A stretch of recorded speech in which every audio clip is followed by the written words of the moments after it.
All right, y'all. We get praise, esteem into the living Elohim in the name of Yahushua HaMashiach this day. Pick it up in John chapter 5, verse 39. Search the scriptures, for in them you think you have eternal life, and they are they which testify of me.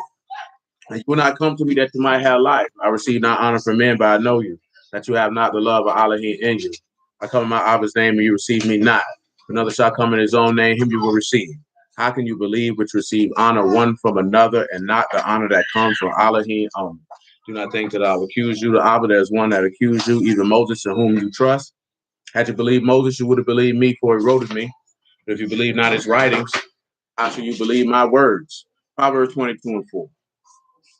Shalom, man. By humility and the fear of Yahuwah are riches and honor and life. Psalm 45 and verse 2. And after that, Yahushua chapter 10.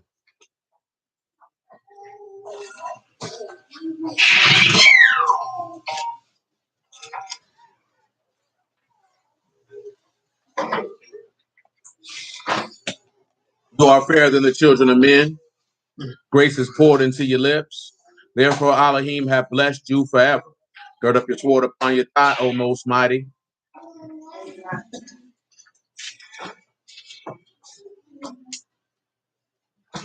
With esteem and your majesty.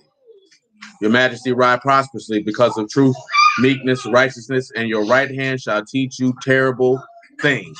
So, of course, that's what we discuss.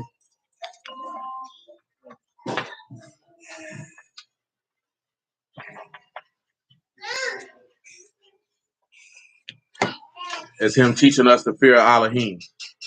So, with that being said, we were talking about his body being bread, things of that sort. But something came to mind before I got here, so I want you to come over here to Yahushua, son of Nun, chapter 10. You can pick it up at verse 1 if you would. 10.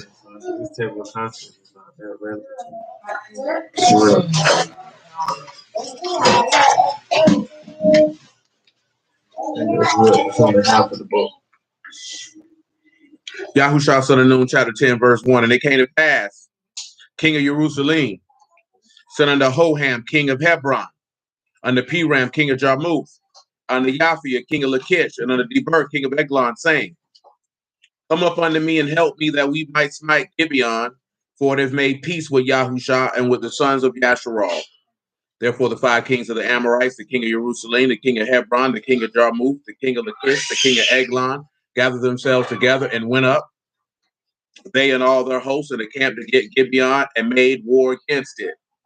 The men of Gibeon sent unto Yahushua to the camp to Gilgal, saying, slack not your hand from your servants, come up to us quickly and save us and help us, for all the king of the Amorites that dwell in the mountains are gathered together against us. Now let's take a pause, because it's multiple things that we can look at here. Let's take a look at something in the future.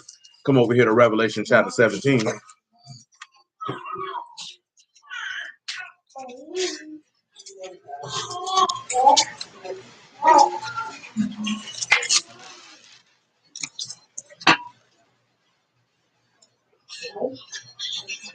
You'll pick it up at 17 and 11.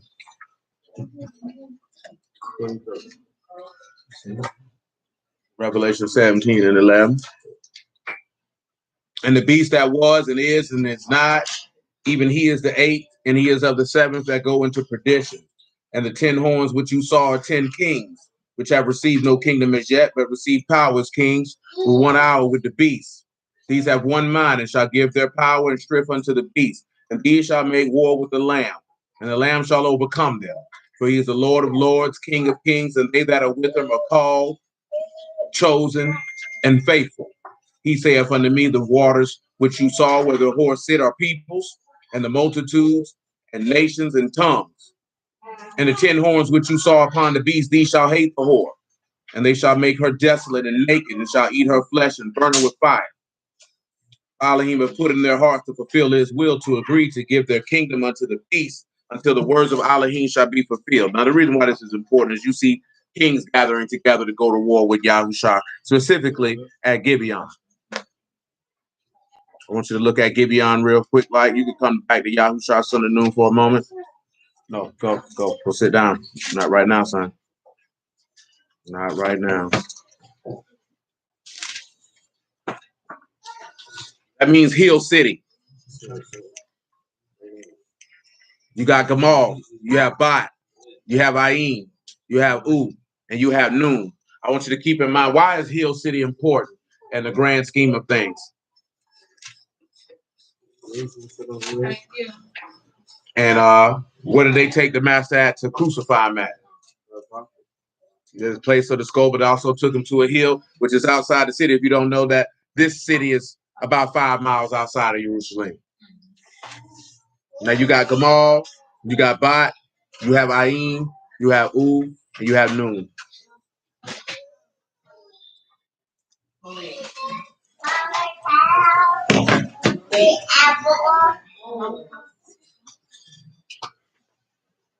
Gibeon is going to be important. I know y'all know about Gilgal. Do y'all remember what Gilgal means? Why y'all niggas back there sitting in the dark?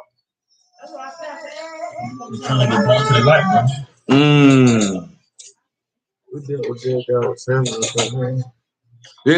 That's also earlier in this book of Yahushua, son of Nun. It's in chapter 5.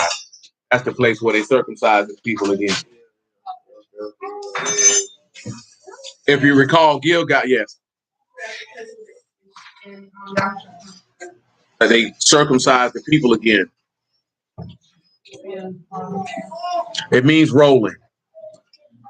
Gilgal means to roll. So if you've got Gamal, we know that the messenger. We got Bot, we know that Yahushua is the messenger, and that he's known or has experienced the securing of life unto the people in the hill city. Pause. Hebrews 13, if you would.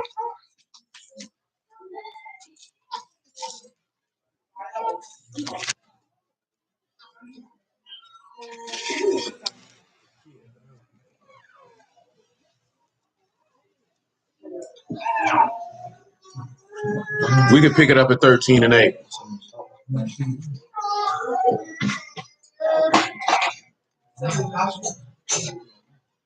Epistle of Hebrews chapter 13 and verse 8.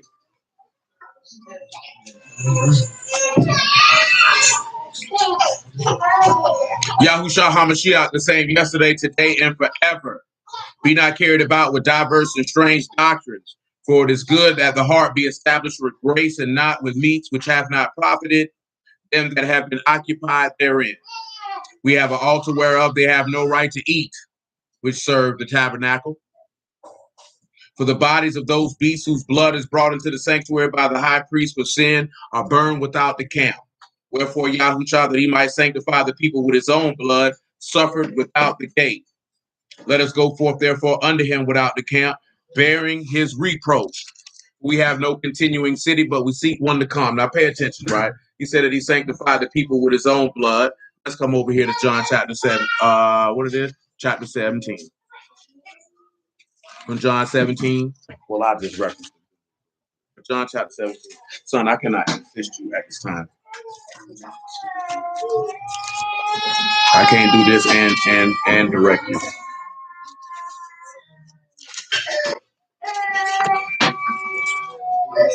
John chapter 17, verse 14.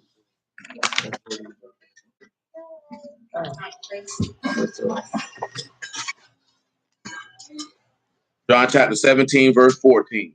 I have given them your word, and the world have hated them, because they are not of the world, even as I am not of the world. As you've seen in Yahushua, son of Nun, the people wanted to go to war with them because they were not of the world. I just seen an individual post something that stated, why are you mad at these Europeans for taking over America and killing people? And the Israelites did that to the Canaanites and murdered the natives of that land. And in theory, he's absolutely correct. He is absolutely correct. That's just the hypocrisy of people who say they follow the word. At the end of the day, boy, you took somebody's land, boy, and killed everybody on it. And he told you to utterly slay all them people and not spare not now one of them. So you know what I'm talking about? So you can't complain about, oh, they did this when your Elohim directed you to do the same. Now, it might have been directed in righteousness as he was using you, as it tells you that he uses people as his instruments of destruction. You know what I'm talking about? So you can't really see it's funny when we look at the same token when something happened for our benefit, we rejoice. But if it happens in the converse, are you upset? You know what I'm saying? But you can't be a shalom, Brother Reynolds. You can't be offended because you're the reason why those people had the ability to do that. He said, how could they overcome you unless their rock had turned their back on them? Because you turned your back on him. See, that's accountability. I say a lot of men like to talk about how women don't like to take accountability, but when it comes to Elohim, these people don't like to take accountability. Don't like to do it. Nevertheless, John 17 and 15. I pray not that you should take them out of the world, but you should keep them from the evil. They are not of the world, even as I am not of the world. Sanctify them through your truth. Your word is truth.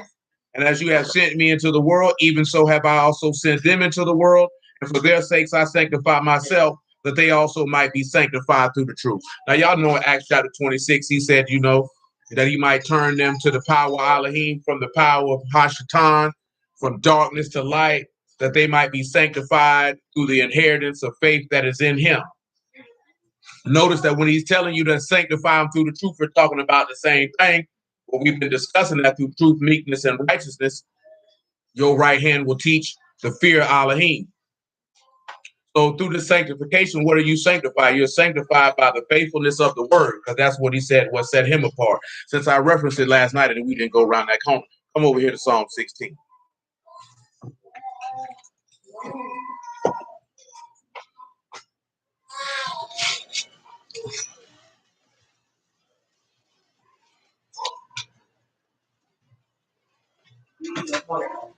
Sixteen and 1.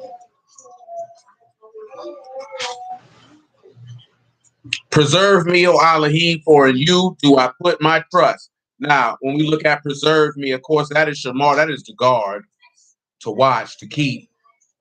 Also, to perform a vow or to keep the word which he has spoken unto him. What is the word that he's spoken unto the son? This day you are my son, I have begotten you. Well, how did he beget it? How was that accomplished? Through his death and his resurrection. So therefore the son, and you see that in John 17 and other verses, what is he stating for him to preserve him or to keep the word that he stated unto him? Because he said, I will give me the esteem that I had with you before the world was. I have finished the work which you've given me to do. He's already told those people that his father has a commandment, and he knows that commandment is life everlasting. Again, it takes you back to the book of Revelations when he tell you, blessed is those that die in the Lord from henceforth and forever, because their works do follow them. So therefore, he's going to keep the word which he stated. A lot of individuals don't believe that. Listen to what he said. He said, because in you do I put my trust. Now let's look at this word for trust in this regard. It's a word you're familiar with. It's kasah. That is the place where you put trust in Elohim, confide or hope in Elohim or kasah. See, that's why you would go outside the camp in the Gibeon in the hill city and be burned outside the camp with it. See, a lot of people are not going to go outside the camp. See, right now, regardless if you people keep Easter or not, whether somebody keep unleavened bread or not, the whole purpose is they're supposed to be commemorating this man's death and resurrection, at least in their own mind. Now, of course, we know what Easter is behind the scenes, but at least because that's what everybody's talking about. He's risen. It's Resurrection Day. But for the most part, most of these people don't even understand, don't even calculate or can have that level of trust for Elohim. Of course, the characters for Kasah are Kot, Samak, and Hay. So when you're looking at this here, what has happened? Because you've grabbed hold, Yahushua will protect you. That's why you put your trust in him. That's why he said he'll sanctify you through the truth, because you are not of this world, even as he is not of the world. That's why he said, I pray not that you take them out of the world, but that you do what? That you keep them from the evil. Let's continue. Psalm 16 and 2. O my soul, you have said unto Yahuwah, you are my Lord. My goodness extend not to you, but to your faithful ones that are in the earth, and to the excellent, in whom is all my delight. Now, this one for saints is not Kased, it's Kadash. But of course, you know that's your sacred one, your set apart ones. So you already know that you have your Kuf, your Dalit, your U, and your Shan. So of course, you know you have been paired to and secured the sacrifice of life, because we'll take light, because in him was the light, and the light was what? The life of men. Let's read verse 4. Their sorrows shall be multiplied that hasten after another God. Son, you cannot do that because I'm working. So you're gonna have to talk to them for them to assist you because I can't assist you right now. I understand you want to follow along, but I can't help you right now because if I do that, I'm gonna get distracted from what I'm doing. That's gonna make me ineffective in my task. You understand? So I'm not being rude or disregarding you. I just can't do both.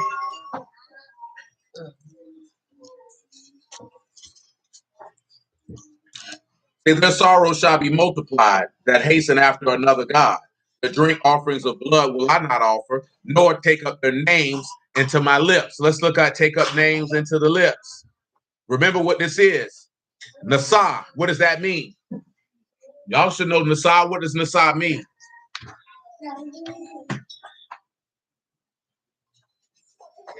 It means to lift up, exalt.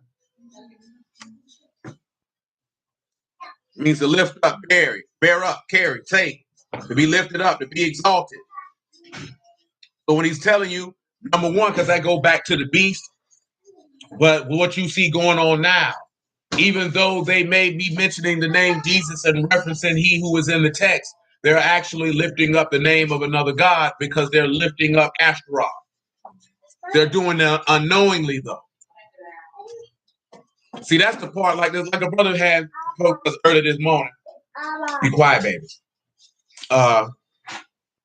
Most Israelites every year come with the same information about Easter every year without fail. These people still ain't gonna stop doing what they're doing. You feel like that's what you're supposed to do versus just bringing forth the gospel. I get it. You want to destroy an idol, but you niggas only want to destroy idols on these people holidays. You don't mash out on idols every day.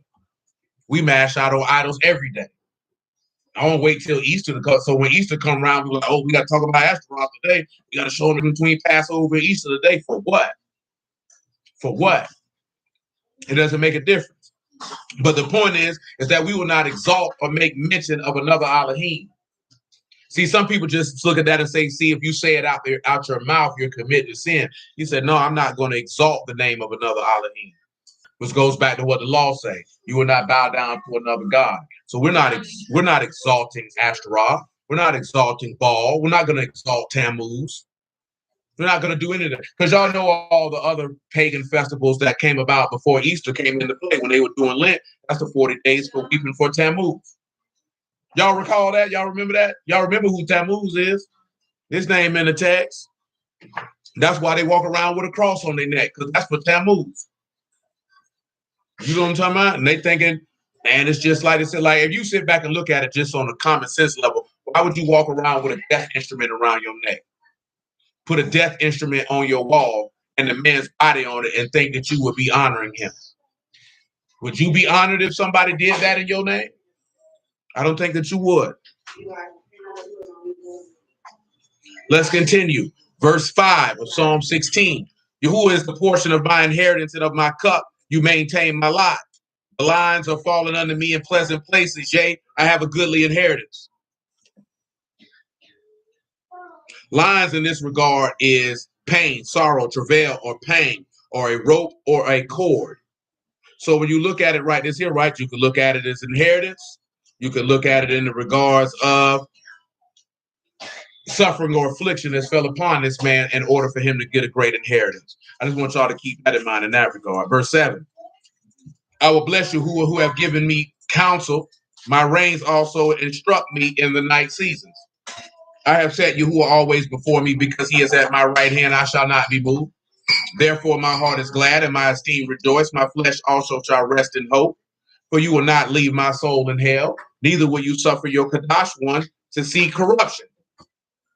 Now see, I'm going to mention something because a brother I know, that's what you got said for Kadash one there, for faithful one. You will show me the path of life. In your presence is the fullness of joy. At your right hand, there are pleasures evermore. Now, we were talking a little bit about that right hand yesterday, and he said that, shalom, man. He said at that right hand, there are pleasures. Now, that's naim. That's something that's delightful, sweet, lovely, pleasant, agreeable. That's noon. That's ayin. That's yad, and that's mean. So when you turn around and you look at it, you can look at the right hand for the God, which is Yahushua, that he has experienced the Ruach of life, and therefore it is delightful. And that at the right hand, that same Ruach sits right there. That's why he says, if he knock and you let him in, that you can sit at his right hand as he sits at the right hand of his Father, because that is delightful. That's where life resides. All because he believed that his set apart one, or his faithful one, would not see corruption, which goes back to what we're talking about with that hill city. I want you to come over here to John 17, because a brother I know asked this question, and he was being sincere in what he asked in regards to the text. And because we've been talking about it, I feel the need to share it. Luke chapter 17.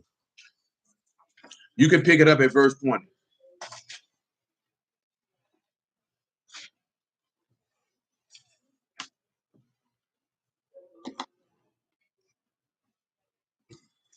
Luke 17 and 20. And when he demanded of the Pharisees when the reign of Elohim or the dominion of Elohim should come, he answered them and said, the reign of Elohim come not with observation. Neither shall they say, lo here or lo there, for behold,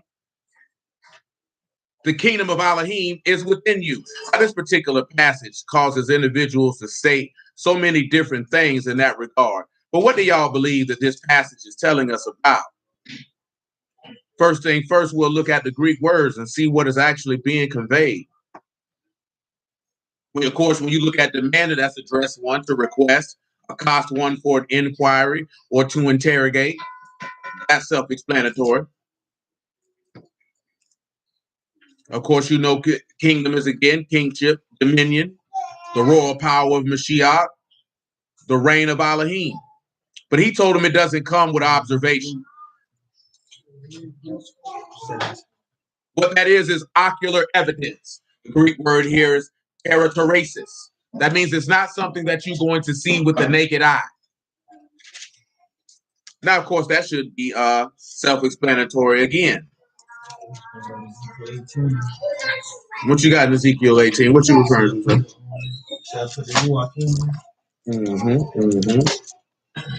Let's take a look at something, right? I want y'all to take a look at something, right? Let's come over here to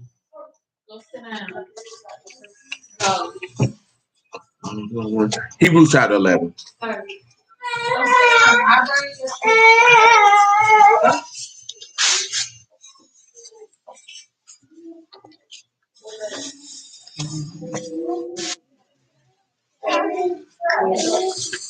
Hebrews 11 and 1.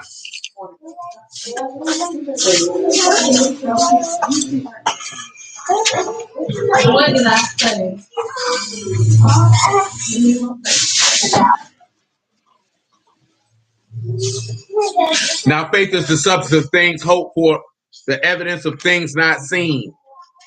For by it the elders obtained a good report. Through faith we understand that the worlds were framed by the word of Elohim. The things which are seen were not made of things which do appear. Now you're looking for a kingdom of which you have not seen, which has been spoken by a word, even though that's why I say it's not coming through ocular evidence. You're not going to see this with your eyes. And we're going to look at an example. Matter of fact, let me just mention the example.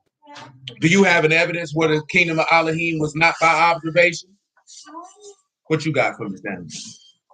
Abraham. Abraham is a good example of such, because he did not get ocular observation of the kingdom of Elohim, yet he believed and perceived that he would receive it. Isaac as well, Jacob as well. Another one who did, but then eventually he got to get the ocular evidence was Moses, because he did not see that kingdom, that he believed in that kingdom, and before his passage, Elohim let him see that kingdom. Yes, ma'am. No, David saw it because they were in it. What we're talking about is Abraham just got the vision of it in Genesis 15, but he never entered in and saw it. He got that promise. Isaac got that promise. Jacob got that promise. Never saw it. But see, Daniel was there because he came out the land in captivity. So they got now, what we're just talking about on the natural side. They got to see the land, reign in it, rule in it. But your forefathers, they didn't see it, which is pointing towards why Yahushua said it, because he said, remember, it's not with observation, it is in you. It was in Abraham because he believed it. It was in Isaac because he believed it. It was in Jacob because he believed it. Why? Because we went through this in the past. He swore that to each one of those men individually. He did it in Genesis 15 to Abraham. He did it in Genesis 26 to Isaac. He did it in Genesis 28 and 32 to Jacob. And matter of fact, came back around and did it again in 35 to Jacob. Those men never saw it. They never got the opportunity to actually see the dominion and rule of Elohim. See, that's why Yahuwah went off on them people with Saul, because he said, you already had a king and you rejected your king. So on a natural base level, if you would, regular level, they saw the reign of Elohim.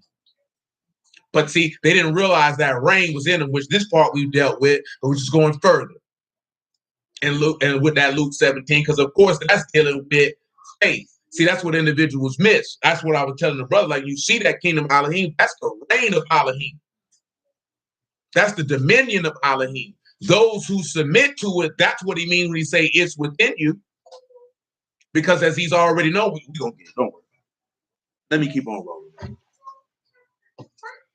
He said, by faith, Abel offered under Elohim a more excellent sacrifice than Cain, by which he obtained witness that he was righteous, Elohim testifying of his gifts, and by it being dead yet speak.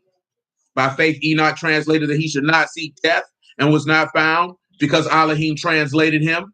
Before his translation, he had a testimony that he pleased Elohim. But without faith it is impossible to please him.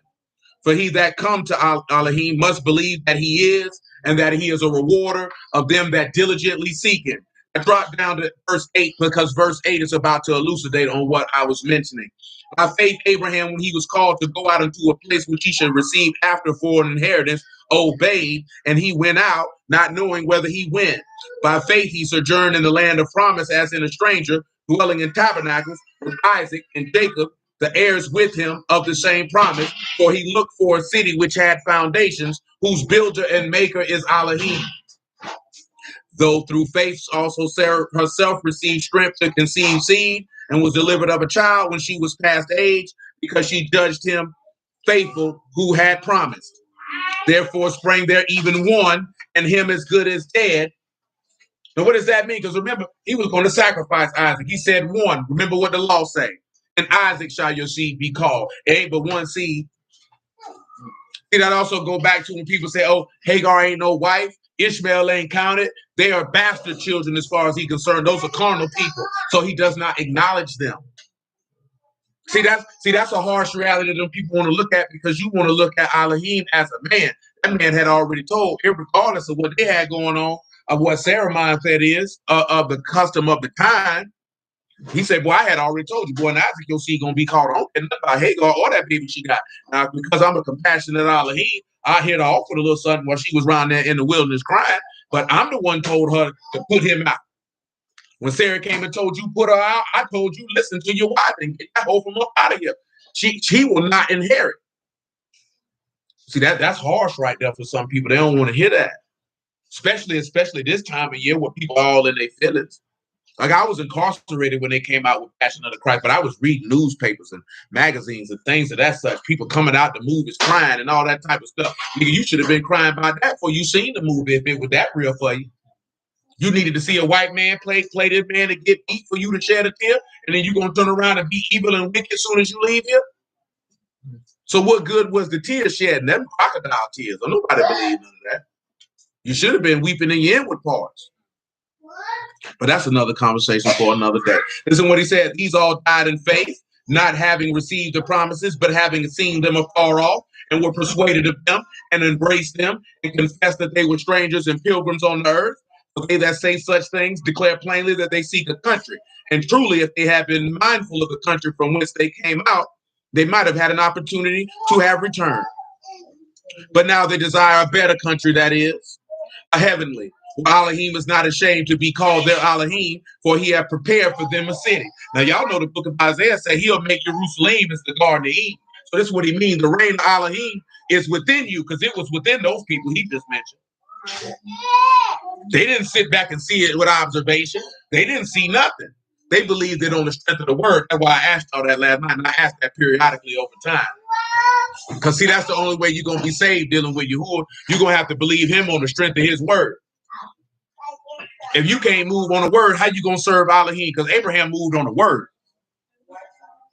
On a word.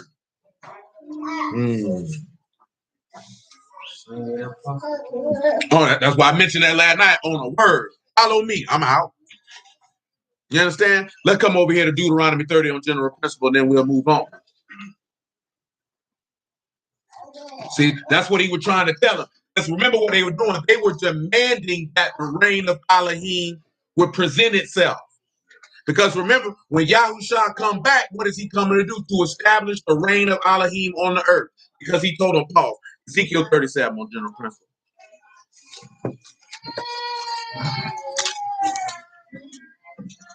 Ezekiel 37, you can pick it up at verse 24. Because ain't that's what that Exodus 15 we're talking about, what we read earlier in the week? The man setting up reign and dominion and ruling. Till your people pass over, oh Yahuwah, till your people pass over. Ezekiel chapter 37 and verse 24. And David, my servant, shall be king over them. If you got a king, what a king gonna do? Rule. And they shall have one shepherd, and they shall also walk in my judgments and observe my statutes and do them. And they shall dwell in the land that I've given unto Jacob my servant, wherein your fathers have dwelt. And they shall dwell therein, even they and their sons and their sons' sons forever. And my servant David shall be their prince forever. What do princes do? They rule. See, I keep seeing people ask that question about who the strongest piece on the chessboard, the queen or the king. You know what I'm saying? The king the most valuable, but the queen the most powerful. And let me tell you something, man. The thought process of chess you can use in life, but the principles of the chess pieces, pure buffoonery. Because in real life application, a queen ain't got no power. Not if she got a king, what power does she have? What power does she have? See, that junk sound good with the female empowerment and all that other stuff, but that junk is buffoonery. See, I was listening to this earlier today, and I had seen. Did y'all see how the people got upset when they say the NCAA tournament weight rooms were unequal? They say, you know, they gave the women some dumbbells, and the men had a whole spread. But do you know why the men had a whole spread and the women only had dumbbells? Why do you think the men had a $1.3 million workout area and the women had dumbbells? Because them people paying to see the men got a bigger budget. See, this is the thing.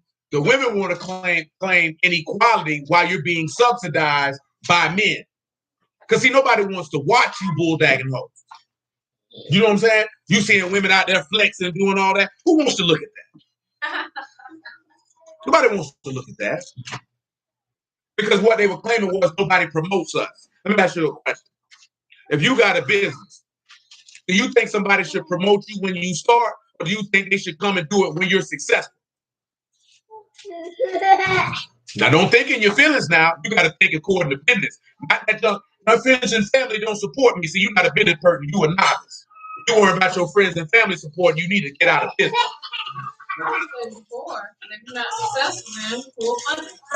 No, that's not what happens when you talk about promotion, especially with television. You're gonna have to show me that you have the ability to draw people in order for me to put my money behind you to expand you somewhere, because I'm gonna take a loss. See, if I invest $10 million into NCAA women's basketball or $30 million in the WNBA and nobody watches, I took a loss. See, you're going to have to show me that you have the ability to pull an audience in, because remember, business is about being beneficial to both. I'm giving you money to help you, and in turn, I'm going to get my money back with a gain. You know what I'm saying? I'm not throwing money down there. I could just throw $10 million in the middle of the street if I wanted to do that. Because at the end of the day, see, that's that nigga talk. They only want to support you when you're successful. No, you're talking about regular people. When you're talking about doing business, advertising dollars, sponsorship dollars, or you got to prove you somebody first. You have to prove you're a commodity. That first year, they first little rookie contract. Yeah, they got to prove that. That's why they wonder, should we pick up the fifth year option? Should we decline?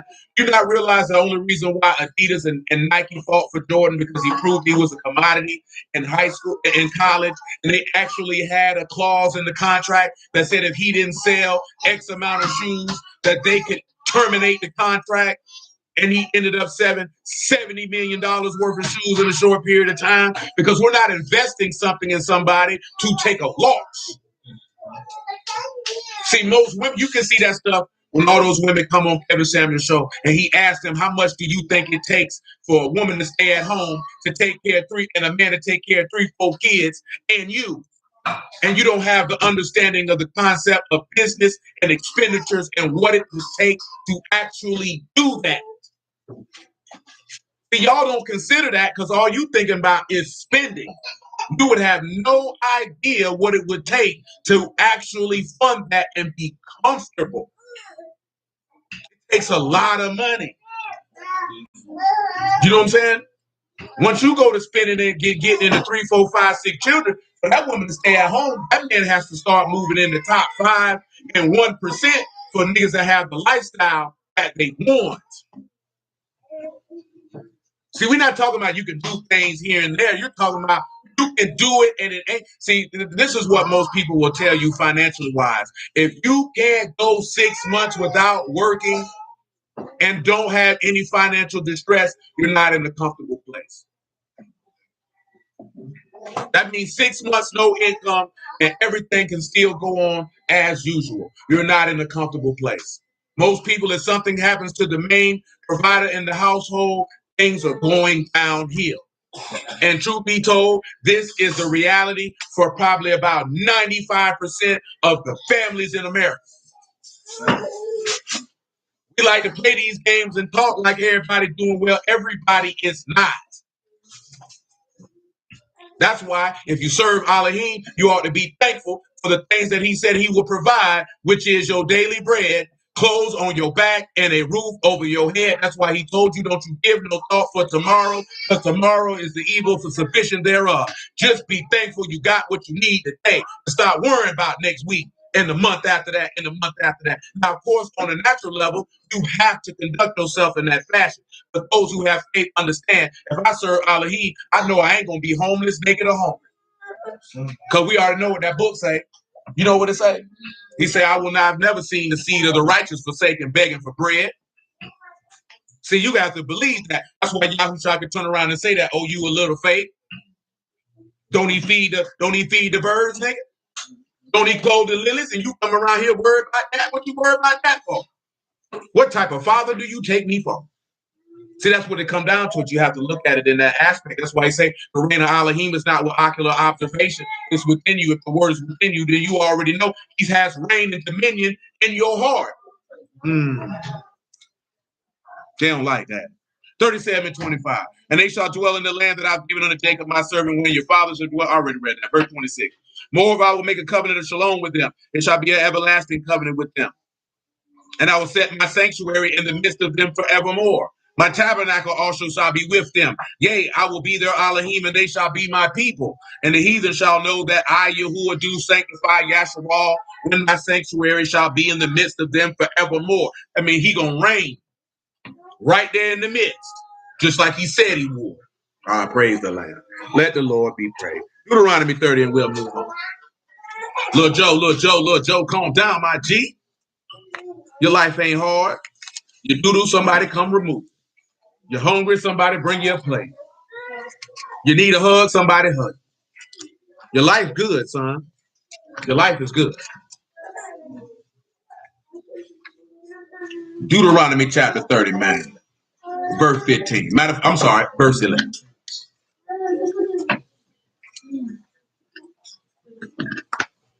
Put that in the trash for me. And bring me another bottle, if you would. For this is the commandment which I command you this day. Can you bring me another bottle of water, son? They right there in front of you, son. Right there in front of you. Right in front of the trash can. You got to look, son. Got to pay attention. For this commandment which I command you this day, thank you, sir. It is not hidden from you, neither is it far off. It is not in Shamahim that you should say, who shall go up for us to heaven and bring it unto it. Of course, Paul elucidates on this. You ain't got to go bring Mashiach down from the right hand of Elohim to get this word, that we may hear it and do it. Neither is it beyond the sea that you should say we should go over the sea for us to bring it unto us that we may hear it and do it. You ain't got to pull Elohim up out the grave for you to get it. He said, but the word is very near unto you in your mouth and in your heart that you may do it. Kingdom Elohim don't come with observation. It's within. See, I've set before you this day life and good, death and evil. And that I command to you this day to love Yahuwah your Elohim, to walk in his ways and to keep his commandments and his statutes and his judgments, that you may live and multiply. And Yahuwah your Elohim shall baruch you in the land whither you go to possess it. But if your heart turn away so you will not hear and be drawn away and worship other gods and serve them, I denounce you this day that you shall surely perish, and that you shall not prolong your days upon the land whither you go to pass over Jordan to go to possess it. I call Shamahim and harass the record this day against you, that I set before you life and death, blessing and cursing. Therefore choose life, that both you and your seed may live. Where we was at before finishing Psalm 16. Come on back over here to Yahushua, Son of Noon, chapter 10.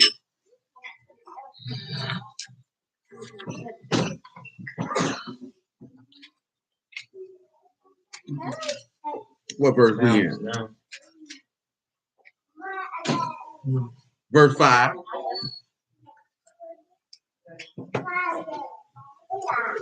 Therefore the 5 kings of the Amorites, the king of Jerusalem, the king of Hebron, the king of Jarmuth, the king of Lachish, the king of Eglon, gathered themselves together and went up, they and all their hosts, and encamped before Gibeon and made war against it. And the man of Gibeon sent unto Yahushua to the camp Gilgal, saying, slack not your hand from your servants, come up to us quickly and save us and help us. For all the king of the Amorites that dwell in the mountains are gathered together against us. I just want to look at slack not your hand.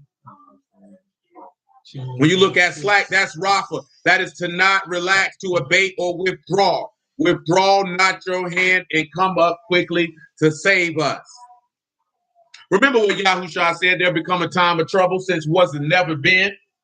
And if it wasn't for the elect's sake, no flesh should be saved. So when you turn around and you look at this in this regard, that's the same thing that individuals will be saying in the time of the beast, in the time of the end, for him to come up quickly and save his servants. Because again, what is he going to do to the saints? He is going to overthrow them and overcome them. You might as well sit over there, son, so they can help you out. That would be easier for you, so you won't have to be consistently getting up and down. To sit right there, son. Verse 7. So Yahushua ascended from Gilgal, and he and all the people of war with him, and all the mighty men of valor. So let's look at Yahushua, son of Nun, ascending from Gilgal. Epistle of Jude. Now, ascended is a lie, so you know what that is. That's to ascend up, decline, but also to meet, to visit, and to depart. So he come down there to meet or to visit from Gilgal, which you know is a wheel or rolling. So pause, a wheel. So let me do it like this. Ezekiel chapter 1 first, and then the Epistle of Jude. Because that means he's going to visit on a wheel. See, it's a twofold thing. It's going to come with its We're going to actually hit threefold different things in this chapter. Yeah, I know it. That one.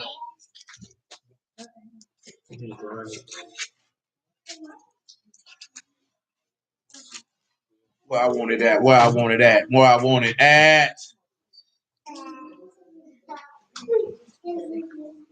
I'll pick it up at verse 15 and then move around. Ezekiel chapter 1 and verse 15.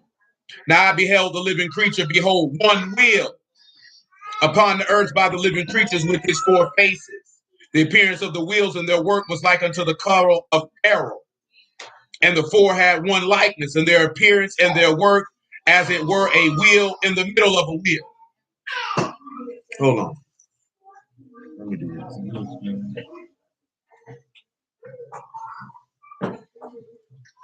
Now, of course, y'all know this is something we done dealt with in the past numerous times. Hey. Now, I want y'all to understand something. When it says was like unto the color, it's Ayin. So you know what that is. That's an eye. When you look at beryl, that is Tarshish. That is something that is a yellow jasper or a yellow colored stone. So if it looks like yellow colored, what does that tell you? Fire or light. So what it's saying is the appearance of the wheels and their work was unto the color of light. And when it says like unto the color, that means that they observed light. And the appearance of their work were as the wheel. Now, when you got work here, it is massé, and that's deed, work, labor, undertaking, or enterprise. But in this one here, it's works of deliverance and judgment. So what they're seeing is the works of deliverance and judgment, which should take you back to Revelation 19, when it said he come riding upon a horse to judge and make war, and in righteousness, he shall judge and make war. When we look at wheel, that is Ophan. Of course, you know that is a wheel. And that is Olive. That is Boo. That is Pay. And that is Noon. And what we see is that the ox or the head or the leader or Yahushua's words have secured life on this wheel. Let's continue. Verse 17. And when they went up their four sides, and they turned not when they went. As for their rings, they were so high that they were dreadful, and their rings were full of eyes round about them four. When it tells you that that's dreadful, that is your Ra, and that is something that is fear, terror, and awe-inspiring. That's why the people trembled and went and hid. Wheresoever the Ruach was to go, they went. Thither was the Ruach to go, and the wheels were lifted up over against them, and the Ruach of the living creature was in the wheels. Let's look at Romans chapter 8, because that's an example of what I mentioned to you the other day. He said, wherever that Ruach go, that's where they go. Where my servant is, where I am, my servant will be also. But this right here, though, Romans chapter 8, verse 12. Make it 11. But if the Ruach of him that raised up Yahushua from the dead dwell in you, he that raised up Mashiach from the dead shall also quicken your mortal bodies by his Ruach that dwell in you, which is what we were talking about with the Ophan. Therefore, brethren, we are not debtors. We are debtors not to the flesh to live after the flesh. If you live after the flesh, you shall die. But if you through the Ruach do mortify the deeds of the body, you shall live. For as many as are led by the Ruach of Elohim, they are the sons of Elohim. That's why it told you that there. Wherever that Ruach went, they went. Wherever that word go, you go. That's how that works. Verse 21. And when those went, these went. And when those stood, these stood. And when those were lifted up from the earth, the wheels were lifted up over against them, for the Ruach of the living creature was in the wheels. Notice that when those were lifted up from the earth. What are those? Those are those who move by that Ruach, or the dead in Mashiach shall rise first. And the likeness of the firmament upon the heads of the living creature was the color of terrible crystal. Well, let's pay attention to that. Now, again, what's the color? It is Ayin. Terrible, you know, is Yirah. So it was fearful. Crystal is Karak. That's frost, ice, frost of the night. Kuf, Rosh, and Kot. Guess what that means? Here come the separation of the last Adam. So if they see in frost or night, remember he said in evening time he shall be light, or just what we read in Amos chapter 5 the other day, that why do you look for the day of Yahuwah? For it's a day of darkness and not light. I know a lot of people read Ezekiel chapter 1, they be all confused, thinking it's this, that, there, and the third, and all it is the coming of the Lord. And I don't even see how individuals can't see that. Because in my opinion, it's pretty plain. Verse 23. Let me read 22 again. The likeness of the firmament upon the heads of the living creature was the color of the terrible crystal stretched forth over their heads above. And you should remember this here, because who saw a terrible night vision and was afraid? It's in the law. Abraham. Remember that in Genesis 15? He got a vision of the night and he was terrified. Verse 23, under the firmament were their wings straight, the one towards the other. Everyone had two, which covered one on this side.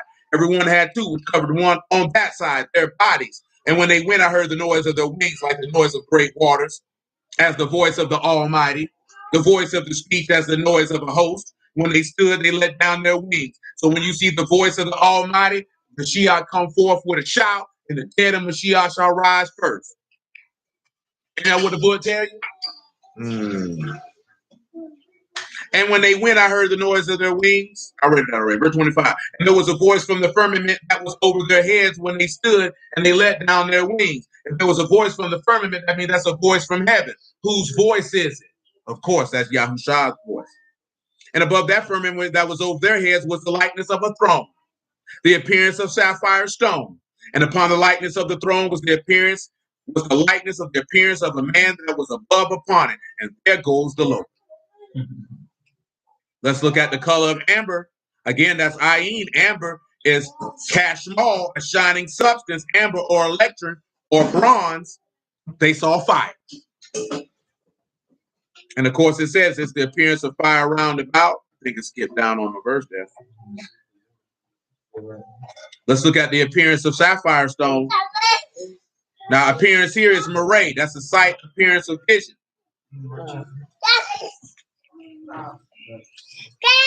Sit down, boy. Hush your mouth. Sapphire. That is superb. That is sapphire, lapis, or luzolate. What color is a sapphire? Blue. So what does that mean they get to see? Little heavens, little clouds, because he's coming in the clouds. And of course, upon that throne, did it also describe the throne of Elohim in Exodus as having sapphire stone on it?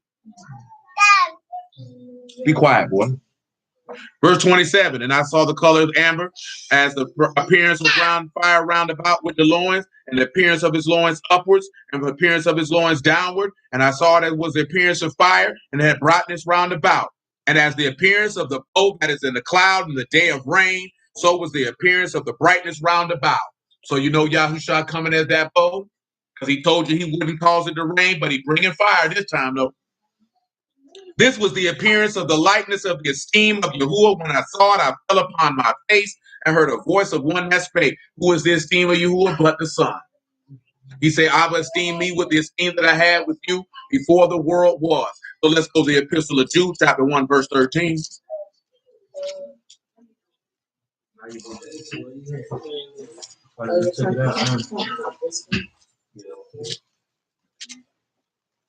The Epistle of Jude. You could make it 11. Woe unto them, for they have gone in the way of Cain. What's the way of Cain? Unacceptable works to Elohim, and slaying the righteous because your works were not acceptable. And ran greedily after the heir of Balaam for reward, and perished in the gainsaying of Korah. He gave you 3 examples of how people going to perish in the last day. The first and foremost is those who go the way of Cain. If your deeds, if you did well, should you not be accepted? If not, sin lie at the door. So you're going to have people who will not do well, who are going to desire to be accepted. They're going to be rejected, and they're going to slay the righteous because their deeds are evil and the righteous is not. Then he gave you the era of Balaam. Those are the ones who are going to want to be paid to serve Elohim. Then you got this gainsaying of Korah. Those are those who are going to speak against the righteous unjustly in order to take them down, to take their spot.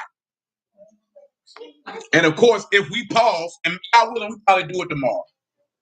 All 3 of those men, those situations and circumstances happened to Yahushua. Yahushua fell victim to the way of Cain, the way of Balaam, and the way of Korah on the same day. On the same day. These are the spots in your feast of love. When they feast with you, feeding themselves without fear. Clouds they are without water, carried about of winds. Trees whose fruit wither, without fruit, twice dead, plucked up by the roots. Raging waves of the sea, foaming out of their own shame. Wandering stars, to whom is reserved the blackness of darkness forever. And Enoch, also the 7th from Adam, prophesied of these, saying, Behold, the Lord come with 10,000 of his faithful ones, to execute judgment upon all, and to convince all that are ungodly, among them all of the ungodly deeds, which they have ungodly committed, and of all their hard speeches, which ungodly sinners have spoken against him. These are murmurers, complainers, walking after their own lust, and their mouths speak great swelling words, having men's persons in admiration because of advantage. They're going to sell your dreams. Back to Yahushua, son of Nun, chapter 10.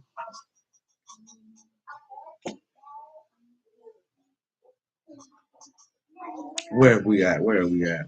Oh, that's chapter 15. That's one of those words look familiar.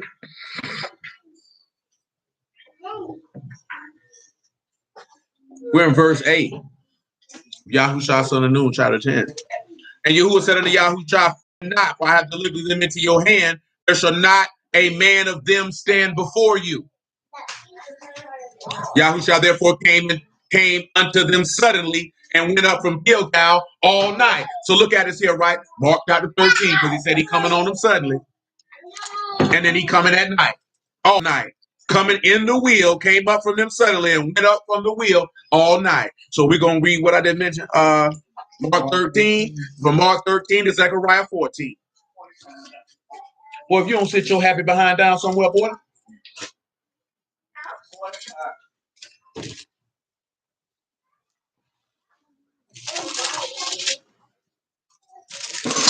Mark chapter 13, verse 30. Truly I say unto you that this generation shall not pass till all these things be done. Heaven and earth shall pass away, but my word shall not pass away. But of that day and that hour, no man, no not the Malachim, which are in Shamahim, neither the Son, but Abba. Take you heed, watch and pray, for you know not when that time is. For the Son of Man is a man that taketh a far journey, who left his house and gave authority to his servants, to every man his work, and commanded every sit over there.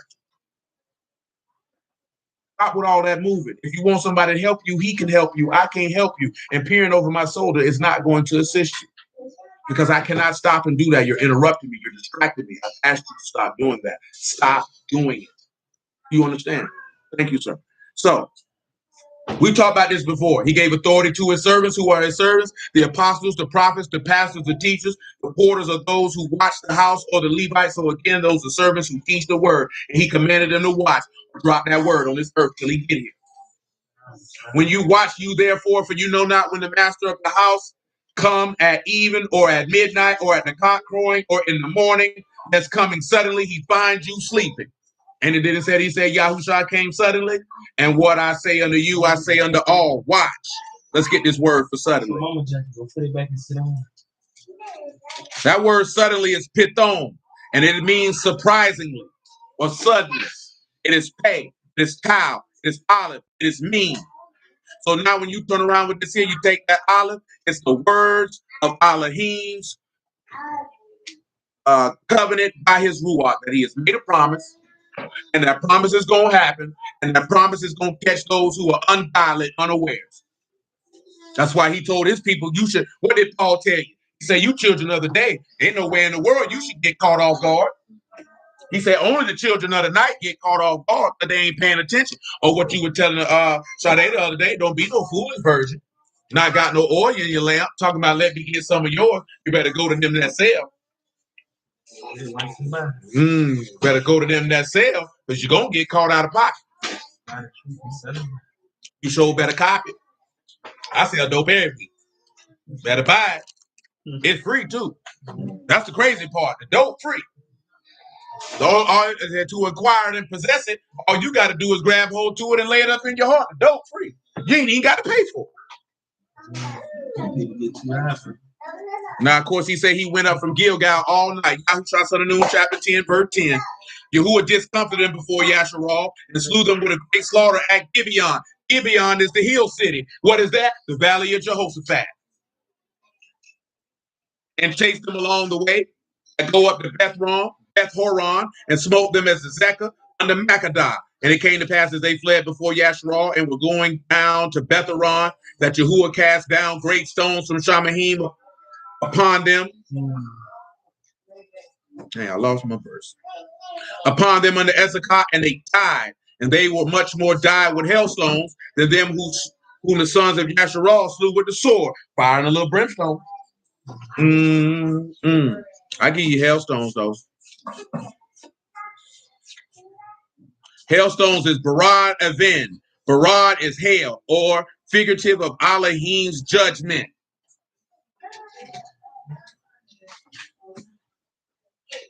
And Aven is, of course, a stone. Let's continue. Verse 12.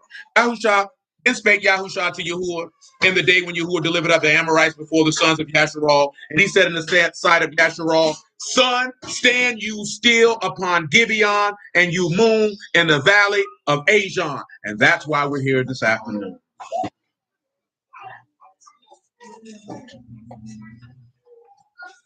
Now, sun, you know, is Shemesh. Let's look at stand you still. That is Daman. And that is to be silent, to be still, to be dumb, to grow dumb, to be struck dumb, to be silenced, to be made silent, to make silent, to cause to die. It is Dalit, mean. Now you think about that one. I want you to think about this definition of this word again.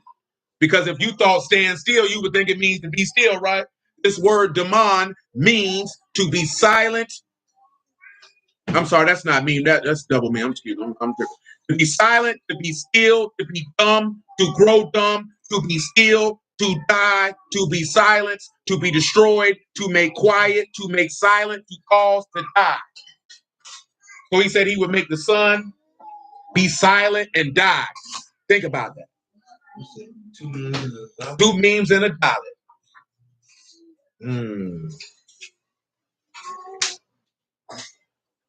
Two memes and a dollar.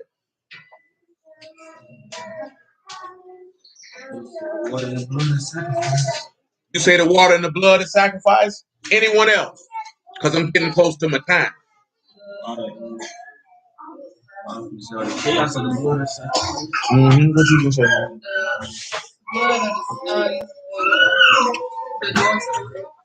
Blood is the door to the rock. That and both of those are cool. But what I want you to look at this here, right, is you take this dollar and you have a hanging. And through this hanging or this crucifixion, you have the ruach that is manifested through the blood or the covenant of the blood, which will bring forth the ruach or the covenant of faith in the blood of Elohim. Because in this one here, now let's pause, right? We could go look at it if you want to. But when Yahushua was on that tree and they came and talked to him, what did he do? He was silent. He was silent. Didn't speak a word. And did he not die? And he said, son, stand still, be silent and die. Let's go look at it. I'm already over here in Mark 14. I'm right by it, so we might as well. I'm already in that chapter. I'm already in that chapter. Mark chapter 14, verse 58. When I heard him say, I will destroy this temple that is made with hands, within 3 days I will build another made without hands. But neither did, so their witness agreed together.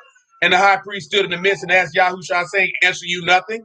What is it which these witness against you? But he held in shalom and answered nothing. And again the high priest asked him and said unto him, art you the Mashiach, son of the Baruch? And he didn't say a word to them people. He said something in, but he didn't say a word to them people.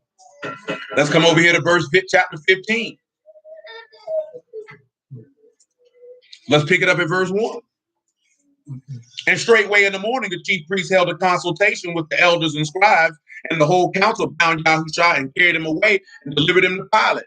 Pilate asked him, are you the Malach of the Yahudim? He answered and said unto him, you say it.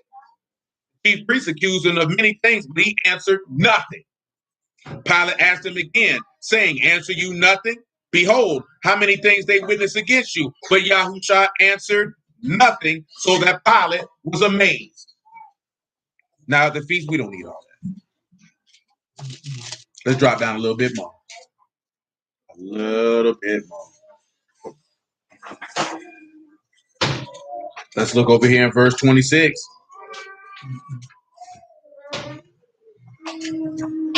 And the subscription of the accusation was written over the Malach of the Yahudim. And with them they crucified two thieves, one on his right hand, the other on the left. And the scripture was fulfilled, would say he was numbered with the transgressors. And they that passed by railed on him, wagging their heads, saying, oh, you destroyed the temple and built it in 3 days. Save yourself, come down from the stake. Likewise, also the chief priests mocking said among themselves with the scribe, he saved others, he cannot save.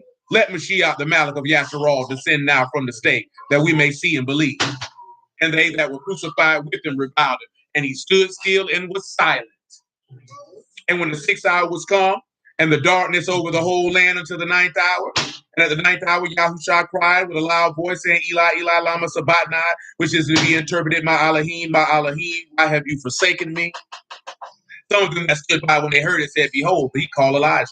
One ran and filled a sponge full of vinegar and put it on the reed and gave him to drink, saying, let alone, let's see whether Elijah will come to take him down. Yahushua cried with a loud voice and gave up the ruach. Sun stood still. Stood on still. By the definition of that word, that stood still, is that not what he did? He was silent and he died, and he was caused to be silent to die. Just so you know the characters for Sun. For Shemesh, that is Shan, Meme, and Shan. So what do you got going on?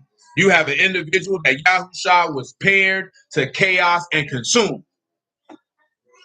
So Yahushua was paired to chaos and consumed, and then you had that Dalet with them two Meme. So therefore, through his sacrifice, the covenant of the Ruach can be made manifest, or the covenant of life was brought forth through chaos. However you want to look at it, but the sun stood still.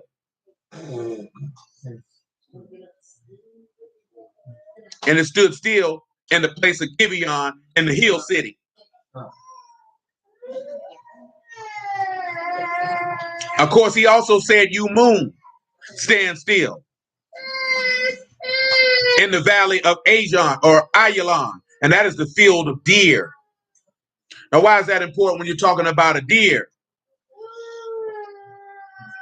Because now they didn't release a deer, but what did they release into the valley or into the field on on atonement? A goat, a scapegoat. He told the moon to stand still.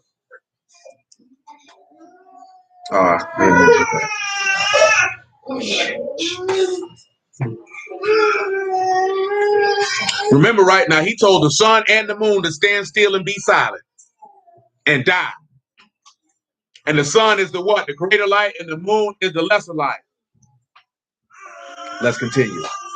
Verse 13, and the sun stood still, and the moon stayed until the people had avenged themselves upon their enemies. Is not this written in the book of Jasher? So the sun stood still in the midst of heaven and hasted not to go down about a whole day. Now again, sun standing still, that's the mom. Now I tell you that your rock or the moon stayed. Stayed is a mod. That means it endured and it took its stand. Now, this is a twofold thing because Yahushua did what? He became a man, or he became the lesser light. Let's look at Hebrews 2 for that confirmation.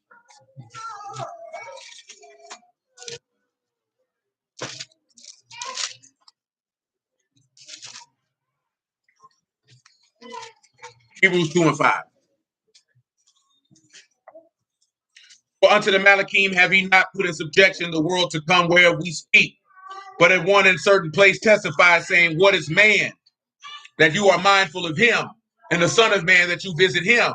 For you made him a little Lord in the Malachim, you crowned him with esteem and honor, and did set him over the work of your hands. Did he not set the moon over the work of his hands to be for signs and seas? Oh, no. Oh, no.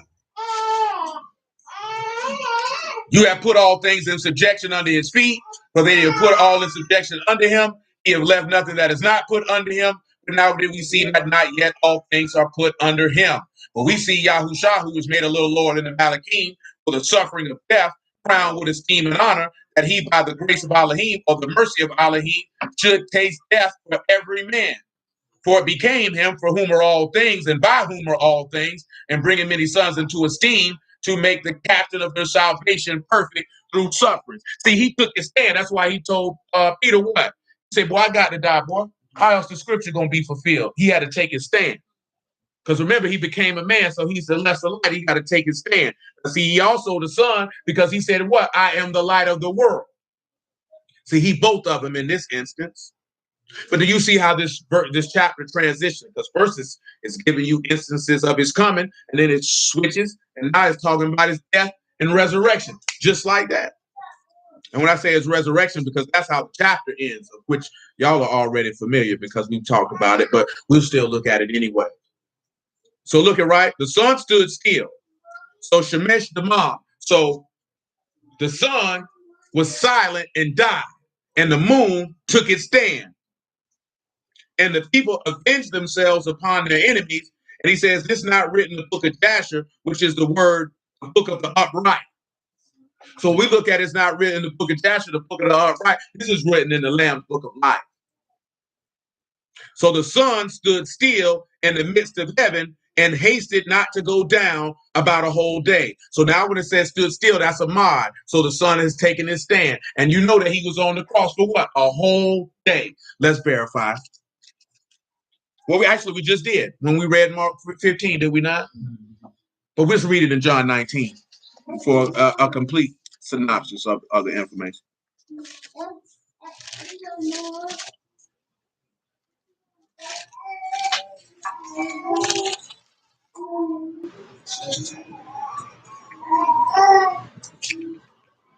19 and 31. The Yahudim, therefore, because it was a preparation that the body should not remain upon the stake, for the Shabbat was a high day, besought Pilate that their legs might be broken, and that they might be taken away. Then came the soldiers and brake the legs of the first of the other which was crucified with it. But when they came to Yahushua and saw that he was dead already, they brake not his legs. But one of the soldiers with a spear pierced his side, and forthwith came there out blood and water.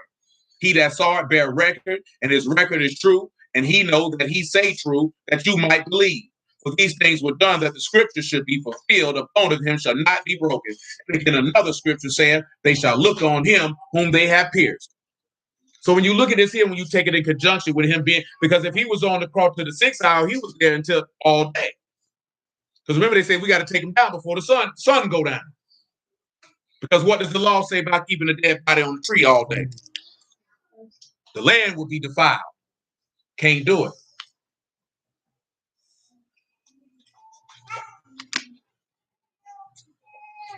Verse 14, and there was no day like that before it or after it, that Yahuwah hearkened unto the voice of a man, for Yahuwah fought for Yasharal. Now, of course, it says there was no day like it or after it. And we know that Yahuwah did hearken unto a voice of a man, because he hearkened unto his son on that day. That's where you get the replay. Because, of course, it's Yahushua, son of Nun, or the salvation is life. That's what the man name means. Verse 15, Yahushua returned and all. And again, of course, you know he fought for Yasharal, because it said that Yasharal avenged themselves upon their enemies. And we had just talked about enemies. I give you avenge. That is nakam. That is to take vengeance, to entertain revengeful feelings, to be avenged or vengeance, to be taken for blood. Because in that day, you were able to take vengeance on the adversary through your king who went to war with it. Because now you can defeat death, who is your true enemy. And that day he also fought for Yasharal, because he stood in the gap and went to war on your behalf. And again, that fulfills what's in Deuteronomy 20, that all you have to do is stand still, because Yahuwah will fight for you. Verse 15, Yahushua returned and all Yasharal with him into the camp of Gilgal. These kings, five kings fled and hid themselves in a cave in Makkedah. The name of the place where they hid is the place of shepherds. They hid themselves in a cave that is the place of shepherds. Meme, Kuf, Dalet, and Hay. So behold. Matter of fact, let's not even say behold. Yahushua, or the last Adam, was sacrificed and shed his blood. And where did they put him at? In the cave, which is the place of shepherds. We don't need to go read Matthew 28. You already know they put him in the cave. What it said, Yahushua said, roll great stones upon the mouth of the cave and set men by it for them to keep them. You know that what they asked Pilate to do, that's what they did. Stay you not, but pursue after your enemies, and smite behind us most of them. Suffer them not to enter into the cities, for Yahuwah your Elohim have delivered them into your hand. Now look what he told you, to stay you not. That means take your stand, but pursue. That's radah, follow behind or pursue. All you got to do what? Pursue the lamb. What did he say? He told Peter, he say, Simon Peter, lovest thou me? He said, yea, Lord, follow me then. So all you got to do, taste the lamb, or take up your stake and follow him daily, and pursue after your enemy and smite him. How do you smite him? By nailing yourself to the stake of Mashiach. And you can pursue after your enemy and devour him. And it came to pass When Yahushua and the sons of Yasharal made an end of slaying them with a very great slaughter till they were consumed, that the rest which remained of them entered into fenced cities, the people returned to the camp of Yahushua and Maccadai and Shalom. None moved his tongue against any of the sons of Yasharal. Yahushua then said, Yahushua, open the mouth of the cave and bring out those 5 kings under me out of the cave. And they did so. Brought forth those 5 kings unto him out of the cave, the king of Jerusalem, the king of Hebron, the king of Jarmuth, the king of Lachish, and the king of Eglon. I said we did this in the past, but we'll do it now. The names, y'all know Jerusalem. That is the teaching of peace. So in the teaching of peace, and of course you know Hebron, the teaching of peace is Hebron means association. Then you have Yarmouth, and that is heights. So the teaching of peace is associated with highness. For each one of these kings now, just follow this one here. And then you have Lachish, which is invincible. And we know that Elohim is invincible. And then you have Eglon, which is calf-like. And if you got a calf, what do you have? You have the red heifer. So you have a teaching of Shalom, which is associated with the heights of invincibility of a calf. Because if the sprinkling of a heifer made you clean, how much more the blood of Mashiach should cleanse your conscience from dead works? And all this is in the cave of the place of the shepherds. Because Yahushua was that calf or that red heifer. He was invincible because it was not possible that he could be holden by death, as Peter elucidated in Acts chapter 2. He was associated with Elohim. And he came to give you the teaching of peace, which is the gospel of Shalom, which is what the kingdom of Elohim is, not by observation, but it's within you, because the teaching of faith is the teaching of Shalom. Because if you have that, you have destroyed the authority attached to chaos. That's why the wicked don't have no peace, because they're constantly in chaos, and they're in chaos because they know that judgment follows after them, because they have that fear, and therefore they're not made perfect in love, because perfect love casts out fear. Verse 24, Yahushua son of Nun, chapter 10. And it came to pass when they brought out those kings unto Yahushua, that Yahushua called for all the men of Yasharal, and said unto the captains of the men of war which went up with them, come near and put your feet upon the necks of these kings. And they came near and put their feet upon the necks of them. Yahushua said unto them, fear not, nor be dismayed, be as strong and good courage. For this shall Yahuwah do to all your enemies against whom you fight. And that what the law in Genesis 3 say he would do to the serpent? Step on his head. Let's look at Romans 16 just on general principles. Romans 16 tell you about it. I'm already back there on this book in my S, so I'm like, we'll just go there versus Genesis chapter 3. But if you want to see where it's quoted, everybody, it's in Genesis. Romans chapter 16. Verse 17. Now I beseech you, brethren, mark them which cause divisions and offenses contrary to the doctrine which you have learned, and avoid them.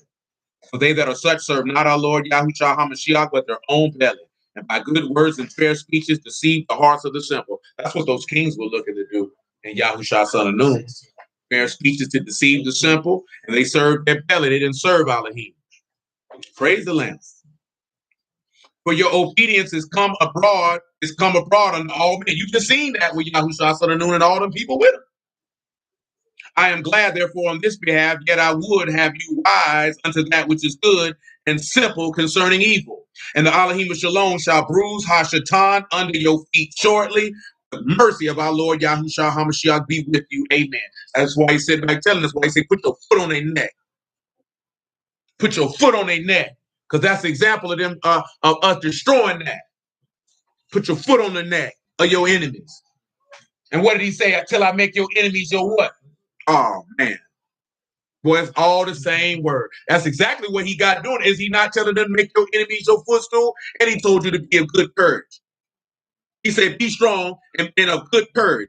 Let's look at strong and good courage on general principle. You know, strong is Kazakh, courage is a mat. What is a merge? To be courageous, to be brave, to be bold, to be determined. And Kazakh is to prevail, to overcome. So how you gonna sit back and look at you not gonna be brave in Mashiach? That goes back to what we strengthen, prevail hard, and be strong. That goes back to what I mentioned last night, what Paul told you. Elohim hasn't given us the Ruach of fear. Fear does not exist in the spirit of Elohim. That is impossible. That is impossible. That's why he say cowards going in that lake. because you got fear. And when you got fear, you're not perfect in love. You don't trust him. Going back to what we were talking about aforetime, the kingdom of Elohim don't come by observation. It's within you. Or he'll keep him in perfect shalom, whose mind is stayed on you, because he trusts in you, trust in Yahuwah forever. For trust in Yahuwah is everlasting strength. Therefore, you will be of good courage and put your foot on the adversary's neck. How do you put your foot on his neck? Take up your stake and follow him. As simple as that. It ain't hard. You know what I'm saying? Yeah, we went through a lot of places. You go, oh man, but at the end of the day, it's very simple. It's still the same concept. Trust Elohim and follow him. It ain't hard to win when you ain't got to do the fighting. See, you know the problem get into is you think you got to do the fighting and you ain't got to do the fighting. The word will fight for you. All you have to do is submit to it. Going back to humility or the meekness and the yirah or the meekness and the fear of Yahuwah will get you your riches, honor, and life. It ain't hard. You make it hard because you want to fight. You outthink yourself.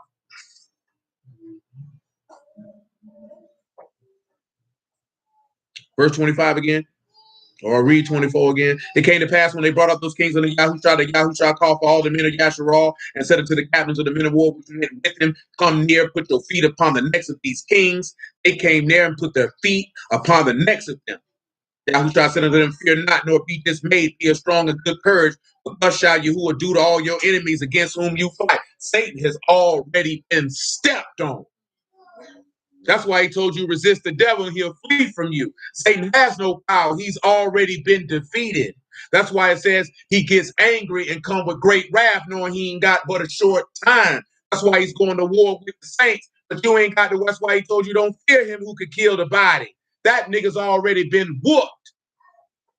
That's why I see them stupid people. If he want to kill sin, why he did kill the devil? Nigga, you's an idiot.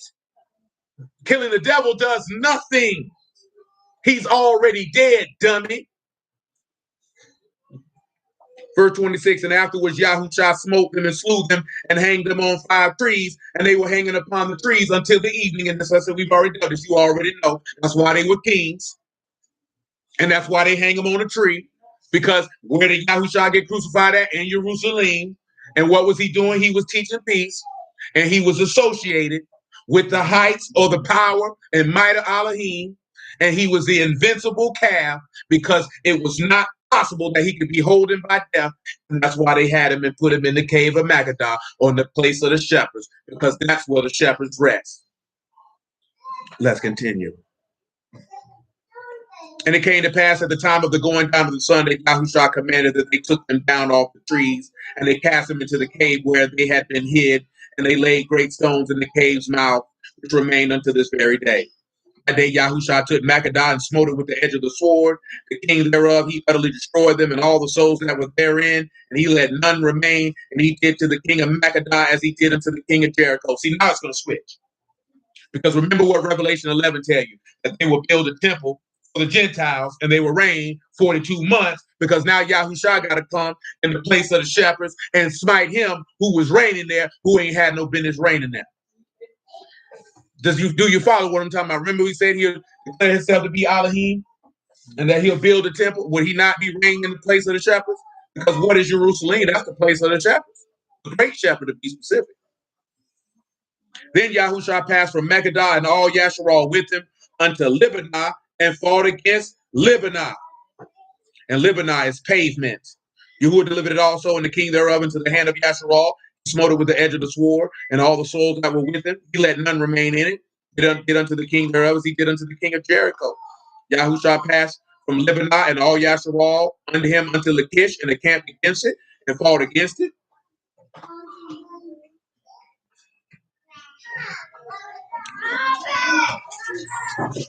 Verse 32, and Yahuwah delivered Lachish into the hand of Yasharal, which took it on the second day, smote it with the edge of the sword, all the souls that were therein, according to all that he had done to Libanah. And Horam, the king of Gezer, came up to help Lachish, and Yahushua smote him and his people until he had none left remaining. Gezer, in this instance, is portion. And from Lachish, Yahushua passed unto Eglon, all Yasharal with him. They encamped against it and fought against it. And they took it on that day and smote it with the edge of the sword. All the souls that therein he utterly destroyed that day, according to all he had done to Eglish. Yahushua went up from Eglon and all Yasharal with him unto Hebron, and they fought against it. And they took it and smote it with the edge of the sword, the king thereof and all the cities thereof. and all the souls that were therein. He left none remaining, according to all that he had done to Eglon, utterly destroyed it utterly, and all the souls that were therein. Yahushua returned and all Yasharal with him to Debir and fought against it. Debir is sanctuary. You can look at that and see how he fought against the sanctuary of the beast. And he took it, the king thereof and all the cities thereof, smote them with the edge of the sword and utterly destroyed it. All the souls that were therein, he left none remaining, as he did to Hebron. So he did to Debir and to the king thereof, as he had done to Lebanon and to her king. Yahushua smote all the country of the hills, of the south, of the vale, and of the springs, and all their kings.